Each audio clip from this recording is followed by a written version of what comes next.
Ngayong umaga, iimbestigahan natin ang madugong war on drugs at ang mga batas at polisiya na nagpahintulot dito. Malaking bagay po ang partisipasyon ni dating Pangulong Duterte bilang chief architect ng gyerang ito. Kulang ang anumang investigasyon kung hindi siya tatanungin. Ngunit, hindi ito tungkol lang sa kanya dahil bawat biktima ng EJK at mga naulila nila ay biktima ng sistematikong pang-aabuso. Mga kriminal dito sa bayan natin, ako po ang magsasabi sa inyo, napakadami na pong kriminal sa atin na walang puso, ang mga halang ang kaluluwa. Napag-usapan po natin ang mga biktima ng sinasabing war on drugs, pero hindi po natin napag-usapan ang mga biktima ng mga durugista. Kung paano pinapatay ang kanilang mga anak, pinapatay ang kanilang mga asawa, pinapatay ang kanilang kapitbahay. Kung paano sinira ng droga ang mga buhay ng mga pamilya ng OFW. Ito na nga, Senator Robin Hood Padilla, sinupalpal si Risa Hontiveros sa opening statement nito. Pero bago ang lahat, maaari kayong mag-subscribe para maging updated sa mga issue at bagong mga balita. Naging matulis nga ang dila ni Senator Robin Padilla sa kanyang naging opening statement at napahiyangan niya dito sa Senator Risa Hontiveros. Ani pa ni Padilla ay may pakialam lang sila sa naging biktima ng war on drugs, pero wala silang pakialam sa biniktima ng mga kriminal. Tikom naman ang bibig ng nilampasong si Senator Risa Hontiveros. Narito ang buong detalye. We now go back to the list. Senator Risa Hontiveros, if she wishes to give her opening statement. Yes, salamat kaayo, Mr. Chair. Magandang umaga po. Nagpapasalamat ako sa ating chair dahil una nating maririnig ang kwento ng mga biktima at naulila ng war on drugs. Their stories deserve to be heard and should spur us to action. Mga kababayan, dati, walang kagatol-gatol na nangako si President Rodrigo Duterte na papatayin niya ang kapwa niya Pilipino. Mga ama, ina, anak, magkakapamilya at magkakapitbahay, mga journalist, mga kritiko, alang-alang sa baluktot na pagkakaintindi niya sa kaayusan at kapayapaan. Yan ang isa sa mga pangako niyang sana hindi na lang niya tinupad. Maraming nagsasabi, nagbibiro lang daw si tatay. Pero sa ngayon, hindi tayo nandito para magtalo pa kung anong ibig niyang sabihin sa libo-libong beses na sinabi ni President Duterte na papatayin niya tayong mga Pilipino. Today, we will take him at his word. Ngayong umaga, iimbestigahan natin ang madugong war on drugs at ang mga batas at polisiya na nagpahintulot dito. Malaking bagay po ang partisipasyon ni dating Pangulong Duterte bilang chief architect ng gyerang ito. Kulang ang anumang investigasyon kung hindi siya tatanungin. Ngunit, hindi ito tungkol lang sa kanya dahil bawat biktima ng EJK at mga naulila nila ay biktima ng sistematikong pang-aabuso. In the end, the perpetrators were even rewarded. Pare-pareho ang resulta ng investigasyon.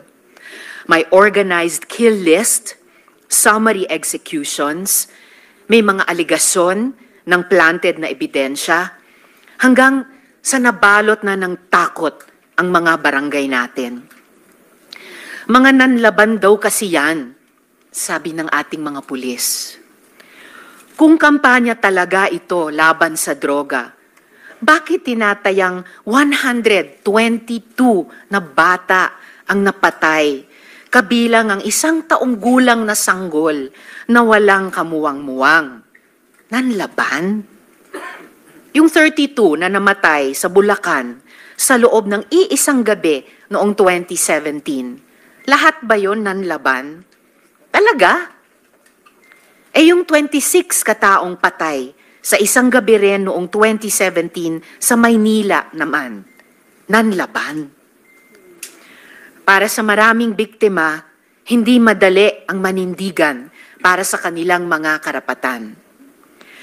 Kaya sa kasagsagan ng war on drugs noong 2017, hinawakan ng aking opisina ang kaso ni Kian de los Santos at kinupkup namin ang mga testigo sa kanyang pagpatay, kasama ang mga menor de edad. Nawa, sa pamamagitan ng hearing na ito, masimula ng pagkamit ng hustisya at paghihilom para sa kanila at sa iba pang biktima.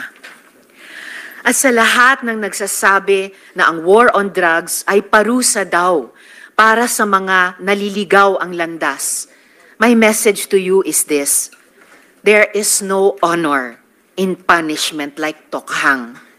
It should not be an honor to be called the Punisher when thousands of innocent people, including babies, have died in your name. Hindi kailanman ipagmamalaki ng mga Pilipino ang war on drugs na yan. Magang salamat, Mr. Chair. Thank you. Senator Padilla is next. Senator Bongo waive his prioritization. Sige, okay, you're next, Senator Padilla. Then I'll go back to Senator Bongo. Maraming salamat po. A'udhu billahi minasyaitanir rajim. Bismillahirrahmanirrahim. Alhamdulillah rabbil alamin. Bismillahi wassalatu wassalamu Allah Rasulillahi. Assalamualaikum warahmatullahi wabarakatuh. Isa pong pagbati ng kapayapaan sa inyong lahat. Unang-una po sa amin pong tagapangulo, Senate Blue Ribbon Committee, Pinunong Minoria, Aquilino Coco Pimentel III. Magandang umaga po. Sa amin pong pro tempore, Senator Jinggoy Estrada. Sa amin pong Majority Leader, Francis Tol Tolentino, Sir. At sa amin pong Deputy Minority Floor Leader, Senator Risa Hontiveros. At siyempre po, sa amin pong pinakamatigas na Senador, Senator Bato de la Rosa. At sa amin pong malasakit King, Senator Go. At sa lahat po ng mga bisita. At siyempre po sa Iron Man, ang hinahangaan po naming pinakamagaling na Pangulo ng Pilipinas, PRRD, Digong, Mayor, isang magandang umaga po sa inyong lahat. Ako po ay nakikinig sa mga opening statement ng aking mga kasama. Sila po ay mga batikan na senador, mga abogado, mga kilala na po na nagbibigay ng point of view sa legal na usapin. Ang akin pong pahayag ay naratibo ng isang convicted criminal. Ako po ay convicted. Ako po ay nakulong. Ako po ay nabuhay kasama ang mga kriminal sa Bilibid. At kilala ko po ang underworld. Siguro po, maaring sa ibang bagay, mas maraming nalalaman ang aking mga kasamang senador, pero pag pinag-usapan po natin ang mga kriminal dito sa bayan natin, ako po ang magsasabi sa inyo, napakadami na pong kriminal sa atin na walang puso, ang mga halang ang kaluluwa. Napag-usapan po natin ang mga biktima ng sinasabing war on drugs, pero hindi po natin napag-usapan ang mga biktima ng mga durugista. Kung paano pinapatay ang kanilang mga anak, pinapatay ang kanilang mga asawa, pinapatay ang kanilang kapitbahay. Kung paano sinira ng droga ang mga buhay ng mga pamilya ng OFW.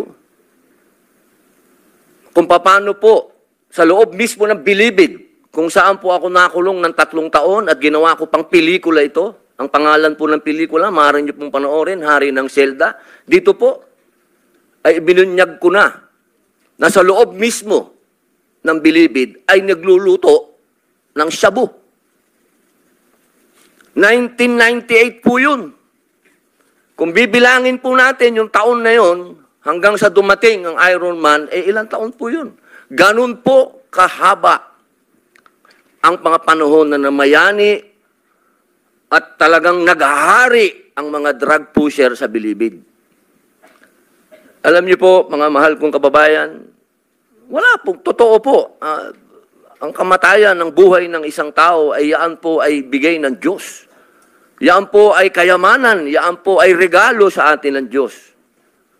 Pero, mga mahal kong kababayan, ang ating pong bayan ay nasa bingit ng napakalaking kapahamakan. Kung hindi po tatitindig ang ating kapulisan, kung hindi po tatayo ang ating mga law enforcement, tayo po ay tatalunin ng mga sindikatong nag-ahari na nagluluto na ng mga droga kung saan-saan. Mga mahal kong kababayan, ang datos po ang magsasabi na nung sa panahon ni Pangulong Rodrigo Roa Duterte, masasabi ko na po na natakot ang mga kriminal. Wala pa po siyang ginagawa. Doon lang sa commercial niya na last Christmas yun na to, natakot na ho ang napakaraming kriminal. Natakot na ho ang napakaraming durugista, napakaraming pusher ang nag-surrender. Wala pong nangyayari. Sa salita lang po yun. Mga mahal kong kababayan, kung sisisi natin lahat ang mga namatay dito sa administrasyon ni Rodrigo Roa Duterte, abay nagkakamali po tayo. Alamin po natin kung ano ang drug underworld, kung ano ang mga drug syndicates. Ako na po ang nagsasabi sa inyo, regular na po ito tuwing magpapalit ang administrasyon, naglilinis ang mga sindikato. Magkakaroon talaga ng maraming mamamatay dahil naglilinis para pagpasok ng bagong administrasyon, yung kanilang mga alagang, mga kriminal, mga alagang, mga pusher, mga tapos na. Sana po, sa usapin na ito, maging realistic po tayo, mga mahal kong kababayan. Kung kailan ba natin na ibalik sa mga kababayan natin ang kalsada. Nung panahon na yon, nagiinuman sa tabi, nakahubad, ang mga babae, hindi makapaglakad, hindi ka makapaglakad ng may cellphone ka, aagawin ng cellphone mo, loob ng bahay mo, papasukin ka. Mga kababayan naman, huwag naman nating haluan ng politika ito. May mga bagay dito sa mundo na kailangan maging realidad tayo. Buong mundo, problema ang droga. Kung walang tatayo para lumaban dito, paano na ang kinabukasan ng mga anak natin? Paano na ang kinabukasan ng bayan natin? Kaya sana po ang inihiling ko sa lahat dito sa pagdinig nito, iwasan ng politika at tingnan po natin kung saan talaga tayo tutungo ang bayan natin. Mga kababayan, lubog na po tayo sa utang, lubog pa tayo sa tubig, pati ba naman sa ganito, lubog pa rin tayo. Yun lamang po, maraming salamat po.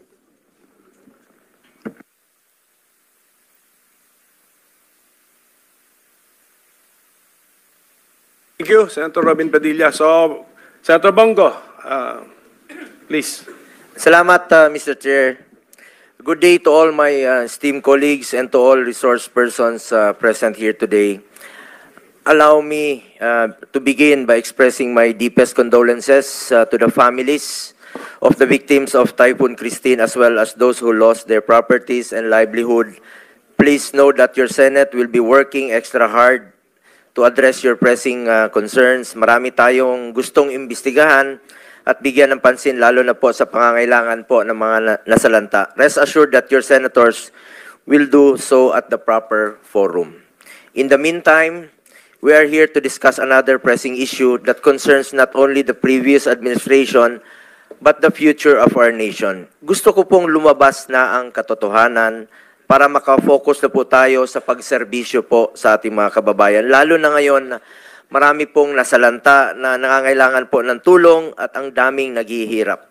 With this, let me emphasize that everything I will say here will be on my oath as a senator. To be clear, my presence here is not only as a member of this committee but also as a resource person kung kinakailangan para maliwanagan tayong lahat. Andito tayo para malaman ang totoo. Nais nating lumabas ang katotohanan. After all, there is only one truth, and it can stand for itself, and there is no need to defend it. Mr. Chair, I trust that the truth will be thoroughly and fairly brought out by this committee, fittingly presided by our minority leader, Senator Coco Pimentel. We respect its mandate to investigate the war against illegal drugs in aid of legislation. In fact, I filed a resolution to investigate the war on drugs dahil gusto nating malaman ang totoo. Gusto nating makapagsalita ng malaya at na walang takot ang mga naimbitahan dito, walang public shaming, walang trial by publicity, katotohanan lamang po at hindi politika. The Filipino people must realize the truth at kung ano ang naidulot ng kampanya laban sa illegal na droga at kung nakinabang ba ang mga Pilipino. Mr. Chair, bago mahalal si dating Pangulong Duterte, talamak talaga ang illegal na droga noon. Napasukan ito ng sindikato at karamihan dyan armado, kahit ang hanay ng pulisya na infiltrate, systematic talaga ang problema. Kaya naman kinailangan po ng kamay na bakal para solusyonan ito. Kaya nga nanalo si dating Pangulong Duterte dahil sa kanyang campaign promise to get rid of illegal drugs, criminality, and corruption na mga salot po ng lipunan. Mr. Chair, ang sambayan ng Pilipino na po ang humusga. Kung nakakapaglakad ba sila sa gabi na walang takot sa daan, pati po yung mga OFWs natin sa abroad, nagkakaroon ba sila ng peace of mind dahil ligtas ang mga mahal nila sa buhay na nakakauwi po sa gabi na hindi nasasaktan at hindi nababastos. Nung panahon ng panunungkulan ni dating Pangulong Rodrigo Duterte, 55% o halos 6 sa bawat 10 barangay sa buong bansa ang naging drug-free. Resulta po ito ng pagkumpiska sa lampas 76 billion na halaga ng droga na pakalat-kalat noon sa ating mga lansangan. Base rin po sa datos, 79% o halos 8 sa bawat 10 Pilipino ang sumusuporta sa kampanya laban sa illegal na droga. Sa unang 5 taon naman ni Pangulong Duterte sa pwesto, mahigit 70% ang ibinaba ng crime rate sa buong bansa. Bukang bibig po yan ng ating mga kababayan kung gaano sila kapanatag, lumabas sa lansangan, kahit sa 10 oras ng gabi dahil alam nilang ligtas sila at ang kanilang mga anak. Ako mismo, meron po ako nakakasalubong sa mga 7-Eleven, nagpapasalamat na ligtas na raw po ang kanilang mga anak. Kaya naman po nananatiling mataas ang approval at trust ratings ni Pangulong Duterte mula simula hanggang pagtatapos ng kanyang termino. Ito ang patunay na kinikilala ng sambayanan ang mga positibong pagbabagong dala ng kanyang pamamalakad. The war on drugs of the previous administration, lest we forget, enjoyed widespread public support across all sectors. Mr. Chair, hindi po natin maikakaila. People are now seeing the difference on how once upon a time they felt safe in the streets and their communities.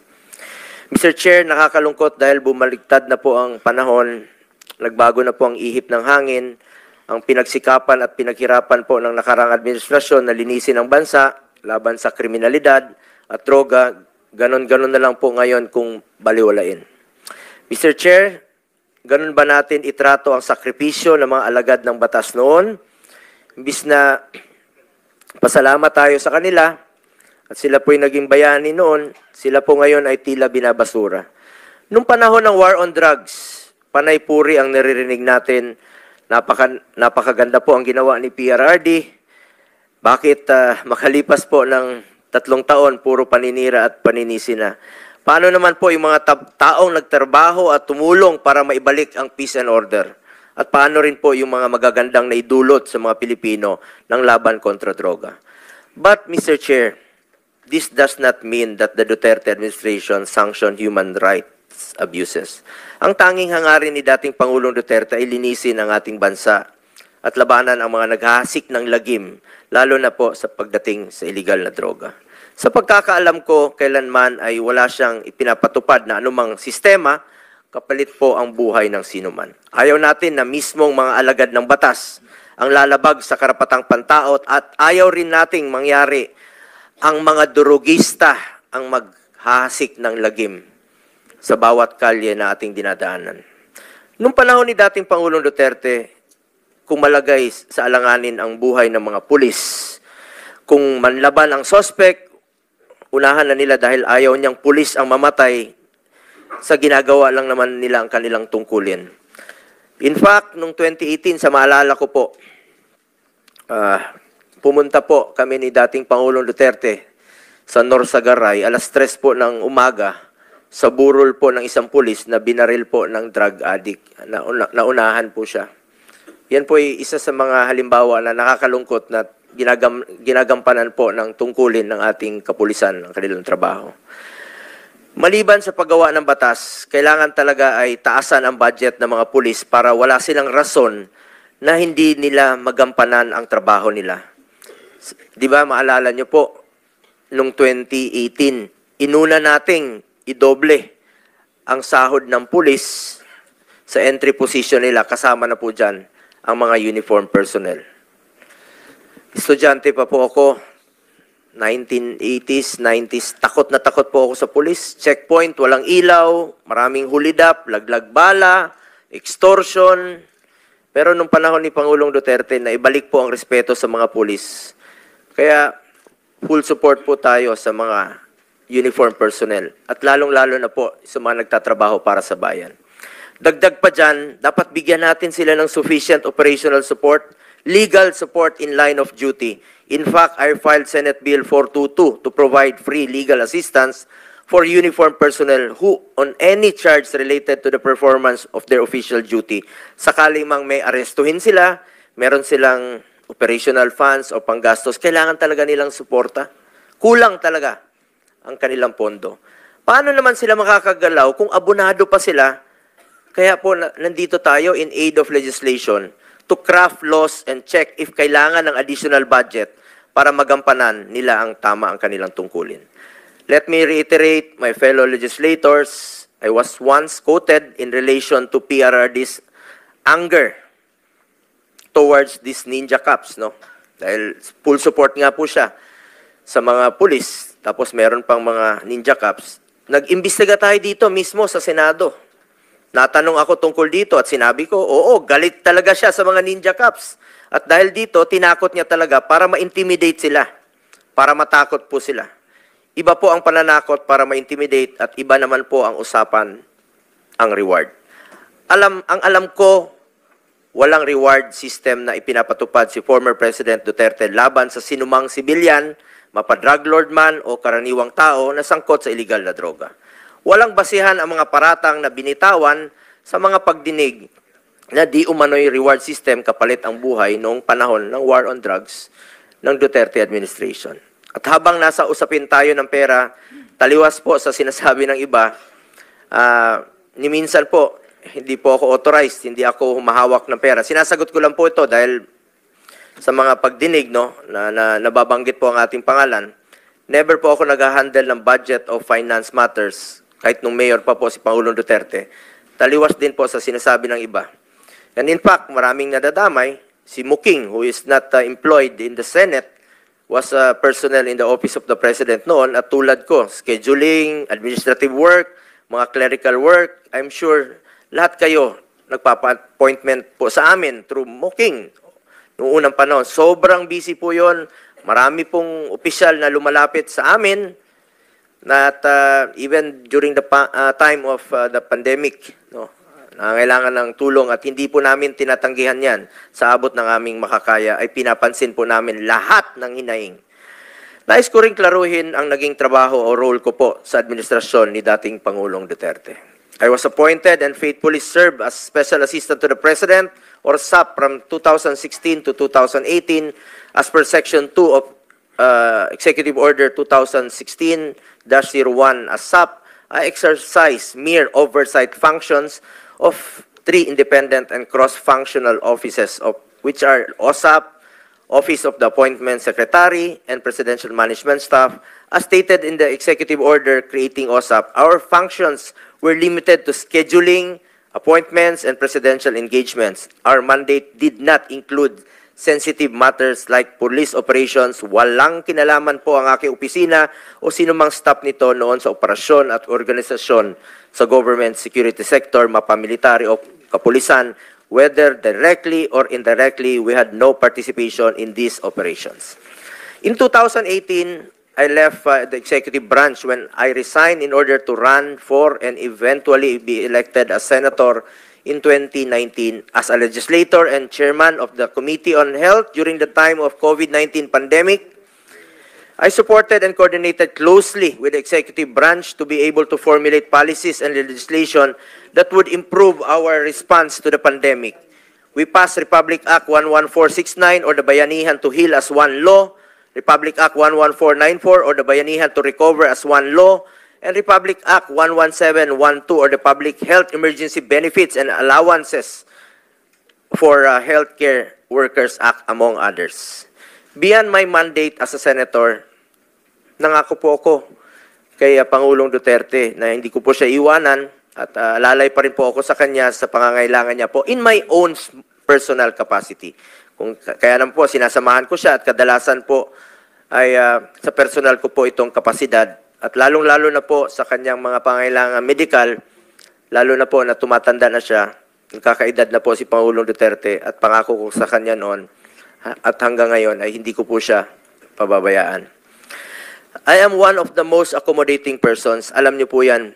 Bukas po ang aking opisina, kahit alas 12 ng gabi, pwede kayong tumawag sa akin.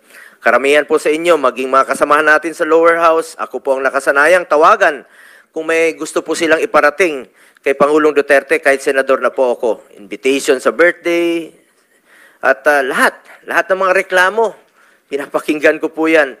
Siyempre, hindi ko naman alam ang lahat ng sagot sa mga reklamo. Kahit si former President Duterte, hindi niya rin po lahat alam sa lahat sa dami po ng kanyang ginagawa. Kaya naman, kung may mga gustong magpa-verify ng mga information, maraming reklamo, scammers, manloloko, extortionists, we refer it to CIDG, NBI, doon tayo tumatawag para malaman ang information. Ito siguro ang tinutukoy ng mga ilang opisyal, no? Including Police Colonel Leonardo, na sisikapin nating sisiyatin, no? Dahil sa amin talaga lumalapit at humihingi ng tulong. Kahit nung nasa Office of the President pa ako, kapag may concerns or reports that are confidential in nature, pinapasa ko po yan sa kinauukulang ahensya. All reports na directed kay President Duterte, siya lang po ang pwedeng magbasa, classified information, or documents ang tawag dyan. Ngayon, nandito po tayo para malaman kung may naging pang-aabuso ba sa hanay ng kapulisan at nagamit ba ito sa pansariling interests. With this information, we can then craft the necessary legislation to better serve our countrymen. As chairman of the Committee on Health and Demography and vice chairperson of the Committee on Public Order and Dangerous Drugs, we want to find ways to improve our continuing fight against illegal drugs through the creation of meaningful policies. As we know, the drug menace is also a health issue. Drug dependents should be treated as victims in dire need of medical, psychological, and spiritual help, with a chance of being successfully reintegrated into society as healthy and productive citizens. Para itong sakit sa lipunan na ayaw nating kumalat. Kagaya ng kahit anumang sakit, importante po dito ang prevention at early detection. Maghanap po tayo ng paraan para hindi lumala at hindi malulong ang ating mga kababayan dito. Tulungan natin gumaling at magbagong buhay ang mga nalulong sa droga. The past administration had shown equal concern for the rehabilitation and reintegration of drug dependents by directing executive branch of the government to support the establishment of drug abuse treatment and rehabilitation centers. Meron pong mga rehabilitation centers na ipinatayo, umpisa pa lang po ng administrasyon ni dating Pangulong Duterte. Kasama na po dyan ang sa Bukidnon. Malaking tulong po si Senator Mig Zubiri dyan. Nueva Ecija and Las Piñas. Kaya lang po, sa kalagitnaan, hindi na po nagamit itong mga rehabilitation centers sa Nueva Ecija. Kalahati lang po ang na-occupy. Ang war on drugs ay dapat whole of government, whole of nation approach, kaya may rehabilitation at reintegration. In fact, former President Duterte issued Executive Order Number 4 creating an interagency task force for the establishment and support of drug abuse treatment and rehabilitation centers. We saw the biggest voluntary surrender of more than 1 million drug users and personalities, which is a feat that has never been seen in the country's history. Ang dami pong sumurrender nun kay then Chief PNP. 1.6 million po ang sumurrender. First 6 months po ito. Kulang na kulang nga po yung mga lugar, no, kung saan sila magsusurrender. Nagkulang po ang mga preso dahil sa dami po ng nagsurrender. Nagsurrender po sila dahil sa paniniwala nila na seryoso po ang war against drugs ni Pangulong Duterte. Bilang mambabatas, trabaho natin na suriin ang mga pulisiya laban sa droga noon at ngayon. At makagawa ng mga bagong batas na kinakailangan upang maisulong ang drug abuse prevention, mapagtibay ang law enforcement, masagip ang mga nabibiktima upang magbagong buhay, at mapalakas ang rehabilitation efforts. Bigyan po natin sila ng pagkakataon na magbagong buhay po. For my part, as early as 2019, I already filed a bill, Senate Bill 428, which would establish drug abuse treatment and rehabilitation centers in every province. I also filed Senate Bill 2115 to have vocational and livelihood programs for rehabilitated drug dependents. Bilang chairman po ng Committee on Health, Sports, and Youth, naniniwala po ko na isang health concern po na maaring matugunan sa pamamagitan ng maayos na rehabilitation at maging sa pag-promote sa sports. Hanggang ngayon po, sa kakaikot ko po sa buong Pilipinas, isa rin po ako sa author at co-sponsor ng National Academy of Sports. Iniinganyo ko talaga mga kabataan to get into sports, stay away from drugs, to keep us healthy and fit. This approach is also in line with the thrust of this administration that attention must be also directed towards the rehabilitation and recovery of victims. Apart from the accessibility of facilities, ito po ay napaka-importante.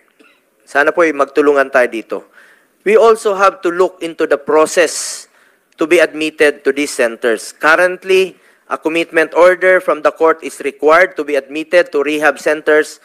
Marami pong mga drug user ang gustong magpa-rehab, pero napakahaba po ng proseso. Kaya kadalasan, naisip nila na wag na lang magparehab. Ang resulta, try to heal on their own. Walang intervention, bahala na. Kailangan nating ayusin ito dahil time is of the essence sa mga gustong magbagong buhay.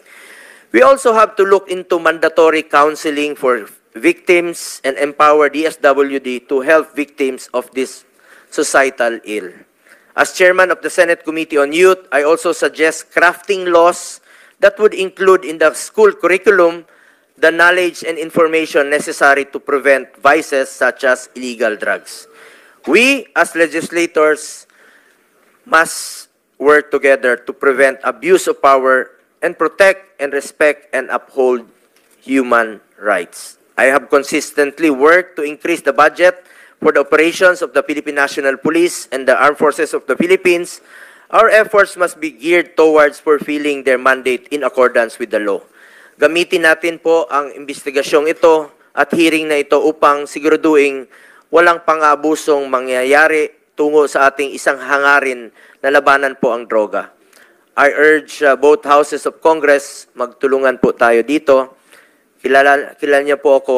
I am committed to developing accessible rehabilitation centers for individuals facing drug addiction, and I am more so dedicated to ensuring the protection of and respect for human rights. Again, I am one with this committee in finding out the truth in the hopes that we could craft meaningful legislation for our beloved citizens. Thank you, Mr. Chairman. Thank you, Senator Bongo.